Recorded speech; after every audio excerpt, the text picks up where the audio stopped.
Gracias por continuar en sintonía con Uno más Uno. Iniciamos la segunda entrevista de esta mañana con Tobías Crespo, diputado por la Fuerza del Pueblo.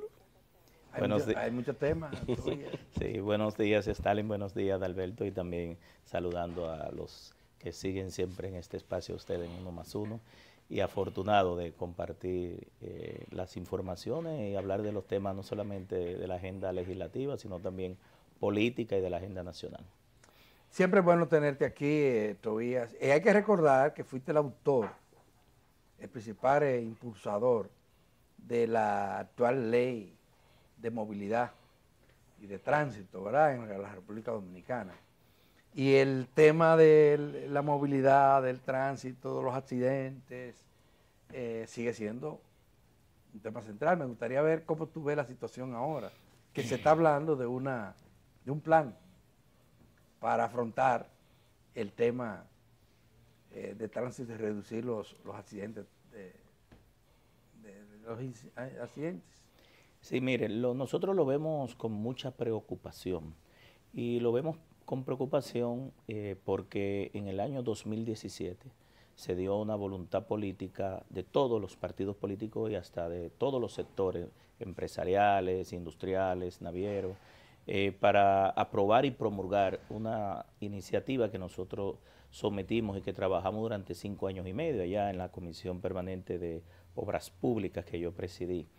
Y en ese sentido, una espera de casi 30 años, porque la Ley 241 había sido aprobada en el año 1967, 50 años después viene esta decisión que lo que busca es transformar todo el sector de la movilidad sostenible de personas y de mercancía o carga, tanto en la parte urbana como a nivel nacional.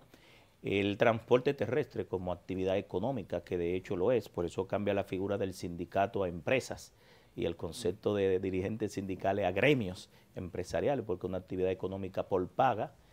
Y el tránsito, que nos preocupa a todos. Bueno, nosotros tenemos el distrito colapsado completamente y una gran parte de las ciudades, y la seguridad vial, que como tú en la parte final reiterabas, nosotros estamos encabezando en el mundo el primer país con más muertes y también accidentes, heridos por accidentes de tránsito, con un promedio de más de 34 fallecidos por cada 100.000 habitantes, donde la media de América Latina, y ese debe ser el objetivo de llegar a esa media, eso fue lo que se planteó en el primer Plan Estratégico Nacional de Seguridad Vial del 2017. Después que se promulgó la ley, hubo un anuncio. ¿Pero cuál es el balance de eso? Voy allá. En el año 2017, la primera directora del Intran, la ingeniera Claudia Francesca, pues lanzó el primer Plan Estratégico Nacional de Seguridad Vial, que ya venía trabajándose concomitantemente con la discusión de la ley, porque ese plan establecía todas las medidas y políticas públicas para reducir por lo menos al 2020 un 30% y al 2030, que ya estamos casi llegando ahí, a la mitad. Y hablamos de la mitad es para precisamente bajarlo a la media de 16 fallecidos por cada 100.000 habitantes, atacando los factores de riesgo. Los factores de riesgo son el factor humano, que somos nosotros, los conductores, los peatones, los pasajeros, que de una forma u otra incidimos en los índices de siniestralidad, y por otro lado el factor vehículo, con una inspección rigurosa de los vehículos, el tema de la importación de vehículos, la deschatarrización, y también pues vehículos que tengan una cantidad de años, sobre todo en el transporte de pasajeros y carga, que haya un plan de renovación, que la ley lo establece a 10 años. Y el factor vía, en el factor vía trabajar todos los temas de la seguridad vial, auditorías en las vías públicas, y que esto lleve a planes específicos de aquellos puntos negros donde fallecen varios muertos en un periodo específico, ir convirtiéndolo de negro a grises, y de grises a otro color de menor siniestralidad, de menor violencia. Entonces, los resultados no han sido buenos, porque cuando Luis Abinader llegó, porque lo que pasa es que la voluntad política que se dio en el 17 no la tenemos ahora. El gobierno no ha sido una prioridad, ni la movilidad, ni el transporte, ni el tránsito. Nosotros hemos tenido... Pero acaba el Intran de presentar un plan en esta semana. El tercer plan. No, y además... es que no estamos hablando de plan. Miren por qué no estamos... El plan fue el 17 y el gobierno salió en el 20. No, pero en el 21, Rafael Arias, que sustituyó a Claudia Francesca, lanzó otro plan actualizado, ese mismo 4 años después. Es decir, que ahora el gobierno, Luis Abinader, en diciembre vuelve a anunciar el mismo plan. Es el mismo plan que hemos venido trabajando, que se debió aplicar y que por tercera ocasión ahora están haciendo un periplo, pero no se trata de circo, no se trata de likes, no se trata de manejar la parte mediática, es de acciones, Adalberto. Ya el plan hace tiempo tiene medidas específicas, es decir, aquí no hay que reinventar la rueda. Ya el plan hace tiempo, incluso el Observatorio Permanente de Seguridad Vial, que la ley estableció, tiene todos los indicadores sobre el cual con recursos, porque no es que el presidente diga que tiene voluntad política, que va a priorizar el tema, es que si no le aplicamos recursos presupuestarios, no vamos a lograr los objetivos. ¿Y por qué digo que hemos fracasado? Bueno, porque 4 directores del Intran en 4 años te dice si aquí hay un plan o si no hay un plan, y que se han cancelado y destituido no precisamente por cumplir la ley ni hacer lo correcto. El plan ha llevado a que de 6 fallecidos diarios, cuando llegó Luis Abinader en el 2020, hoy tenemos 8 y 9. Es decir, que más que lograr el objetivo hacia el 2020, lo hemos aumentado porque no se ha hecho nada. Lo que se ha hecho es negocio con la ley. Y yo lo digo de manera... Negocio? Todo lo que implica... Bueno, usted tiene escándalos de corrupción que están sometidos en el Ministerio Público con el tema del sistema inteligente de control de tráfico, pero que eso ha abarcado otros aspectos del mismo Intran, como son... Por ejemplo, el Plan Nacional de Regulación de Motocicletas fue un negocio que sin resolver el problema generó más de 12 millones de dólares a la empresa que estaba ahí y no se resolvió el problema. Más que resolverlo, lo complicó. Parquéate bien, ustedes recuerdan que lo anunciaron. Parquéate bien era otro negocio. ¿Qué significa? Que la ley ordena que tú no te puedes parquear en paralelo, lo que le llaman el doble parking. La medida es buena. Se usó la ley para evitar el doble parqueo, hacer un estudio de movilidad, determinar en qué tramos, si norte-sur, sur-norte, este-oeste o este-este, tú debes parquear, aunque las vías no son para parquear, son para circular, pero el nivel de vehículos que entra todos los años nos obliga. Entonces ahí, ¿qué se intentó junto con el ayuntamiento, que después lo negó el contrato? Denunciado por un periodista, que ya no denuncia, pero que es un periodista que antes denunciaba todo, el contrato entre el ayuntamiento donde te llevaban el vehículo, tú tienes que pagar la grúa, que no lo dice la ley, y tiene que pagar el parqueo a un personaje privado que no invirtió ni siquiera un peso, ni siquiera en la señalización. Eso se echó para atrás, pero la ley lo único que establece es la multa y la reducción de los puntos en el sistema de conducir por puntos.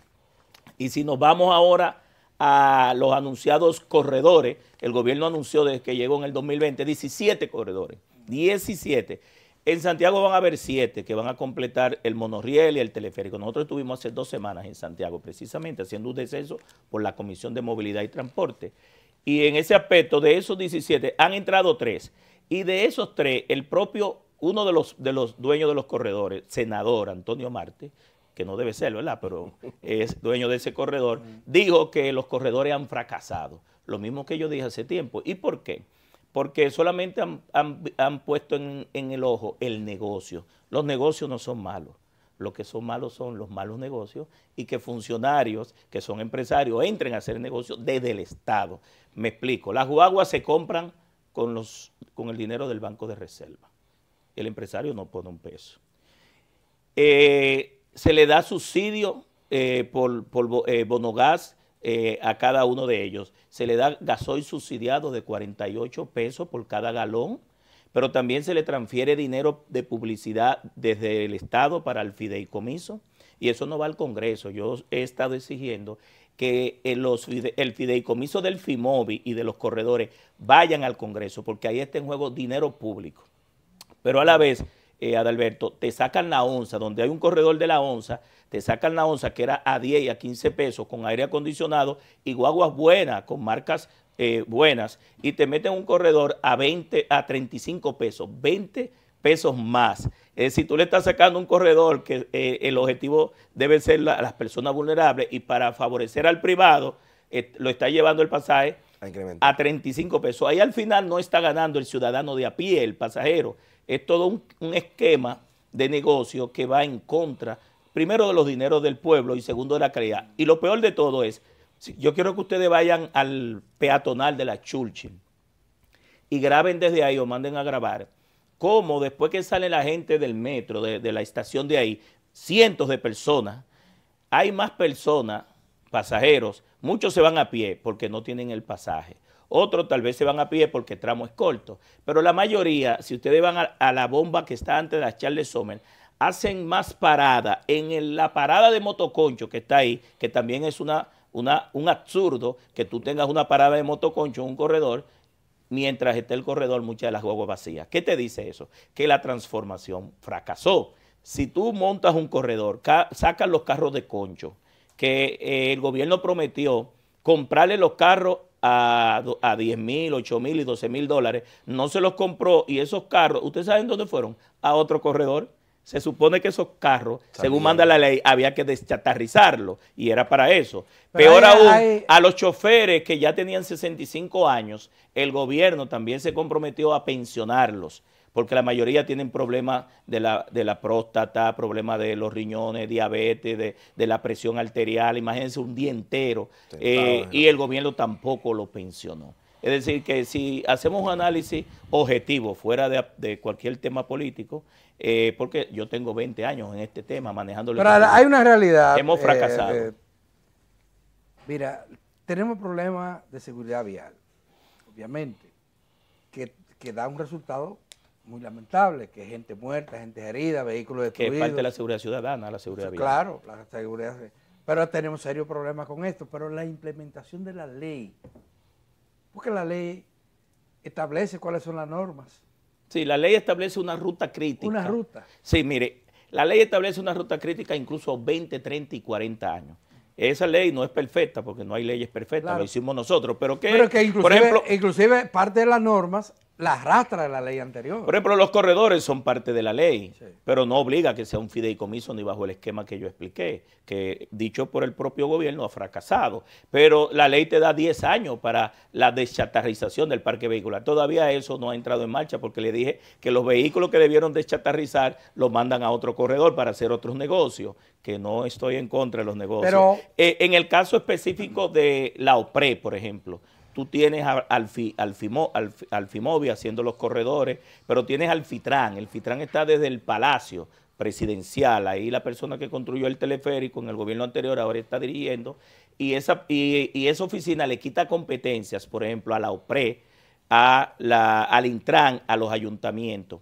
Y en ese sentido, ¿qué ordenaba la ley? Que todavía no se ha hecho. Ya en la ONSA se hizo el año pasado. El presidente Luis Abinader dio un decreto y transformó la ONSA, que no es una oficina. La ONSA es un operador del Estado que compite por los pasajeros del sector privado, que son los corredores. Y en ese sentido, ¿qué debía hacerse con la OPRE? A 8 años todavía no se ha hecho. Aunque yo lo que asumo es que cuando termine la línea 2C del metro, que no creo que la terminen por ahora, más la extensión de la línea 1 de Mamá Tingó, ¿verdad?, hacia la parte norte, ya la OPRE se transforme en lo que mandó la ley. ¿Qué dice la ley? Que había que separar la parte de planificación, diseño, construcción y mantenimiento y operación de los sistemas de corredores masivos, entiéndase, metros, monorriel, tranvía, trenes, teleféricos, y la parte operadora, darle una licencia de operación, porque eso no puede estar en el mismo ente, tú no puedes ser juez y parte.